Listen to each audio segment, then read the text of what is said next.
দিনের প্রথম প্রচার মর্নিং ওয়াক দিয়ে শুরু করে সরাসরি স্থানীয় পুলিশ প্রশাসনকে সতর্ক করলেন বিজেপির বর্ধমান দুর্গাপুর লোকসভা কেন্দ্রের প্রার্থী দিলীপ ঘোষ। দেখুন, পুলিশ অফিসাররা যেমন কাজ করবে তেমন তার সঙ্গে ব্যবহার হবে। দিলীপ ঘোষ কোনোদিন পুলিশ নিয়ে কাজ করেনি, পুলিশের সঙ্গে যোগাযোগ রাখে না, কোনো পুলিশ অফিসারের সঙ্গে কথাও বলে না। আপনি দেখাতে পারবেন না কোথাও। আমি বিনা কারণে সমালোচনাও করি না। ওরা ওদের ডিউটি করছে। আমরা সামনে পড়ে গেলে গাড়ির নিচে পড়লে কি হয় লোকের, তাই হবে। এদিন রাজ্যের মন্ত্রী চন্দ্রনাথ সিনহার বাড়ি থেকে উদ্ধার হওয়া অর্থ নিয়ে কটাক্ষ করে দুর্গাপুরের ক্লাব সমন্বয়ের মাধ্যমে ঘাপলা হওয়া টাকার অঙ্ক এবং তার সাথে জড়িত ব্যক্তিদের বিরুদ্ধে তদন্ত যে কোনো সময় শুরু হতে পারে বলে সতর্ক করে দিয়ে সাংবাদিকদের প্রশ্নের উত্তরে বিজেপি প্রার্থী দিলীপ ঘোষ দাবি করেন, এই মন্ত্রীর কোনো স্ট্যাটাসই নাই। 21 লক্ষ 30 লক্ষ কোনো টাকা হলো, যেখানে 51 কোটি টাকা এসছে, তো সেখানে তো আমার মনে হয় এখনো সেই স্ট্যাটাসে টিএমসি পৌঁছতে পারেনি। 41 লক্ষ তো এমনি নিয়ে ঘুরে বেড়ায় লোকে, রাস্তাঘাটে পাওয়া যাচ্ছে। কোটি কোটি না হলে কি টিএমসির নেতার একটা স্ট্যাটাস নেই? হ্যাঁ, আমাদের কোনো নেতার বাড়ি থেকে টাকা পায় তো বলতাম যে ঠিক আছে, বিজেপি তো গরিব লোক, 41 ঠিক আছে। 41 কোটি হলে চন্দ্রনাথ সিনহার একটা সম্মান থাকতো, স্ট্যাটাস থাকতো। জানেন, এখানে একটা সমন্বয় বলে কিছু আছে, ক্লাব সমন্বয়, তাতে কত বড় ঘাপলা হয়েছে, কত টাকা পয়সা তার মাধ্যমে রং হয়েছে। এখানকার সবচেয়ে বড় নেতা তার সঙ্গে যুক্ত আছে। তো এগুলো তো কেউ জানে না, এরকম নয়। তার জন্য নোটিশ ফোটিশ এসছে, আগামী দিনে আরও কিছু আসতে পারে।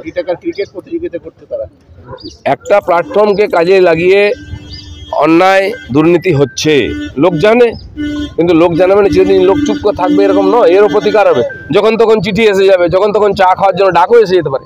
যদি ক্রিকেটার তাকে কি দেবেন, ইনসুইঙ্গার দেবেন না গুগলি দেবেন? দেখুন, রিটায়ার্ড ক্রিকেটার, উনি ফর্মে নেই।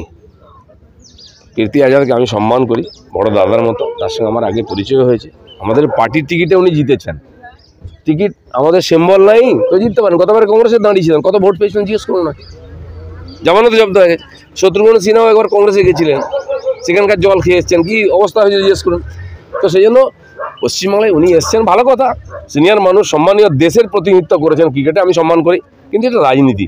আর উনি যেখানে এসছেন সেখানকার লোক তার নাম শুননি কোনদিন। উনি কোথায় দুর্গাপুর, কোথায় বর্ধমান, কোথায় ভাতার, কোথায় মন্তেশ্বর উনি জানেন? আর যে দিদির হাত ধরে এসছেন, দিদির পায়ে টলছে এখন, তার বাড়ির লোক তাকে ধাক্কা মেরে ফেলে দেয়। বাংলার লোক কখন ধাক্কা মারবে উনি বুঝতেই পারবেন না। বাংলার বিধানসভা নির্বাচনে ছিল যে বাংলা নিজের মেয়েকে চায়, এখন তো দেখা হচ্ছে যে বাংলা নিজেদের কাউকে চাইছে না, বাইরের বহিরাগতদের চাইছে। বাংলা নিজের ভাইপোকে চায়, বিহার ইউপি থেকে। দিদি গিয়ে গোয়াতে বলেন আমি গোয়ার মেয়ে, ত্রিপুরায় আমি ত্রিপুরার মেয়ে। মানে বাপ তো ঠিক করুন, যাত্রার মেয়ে হওয়া ঠিক নয়।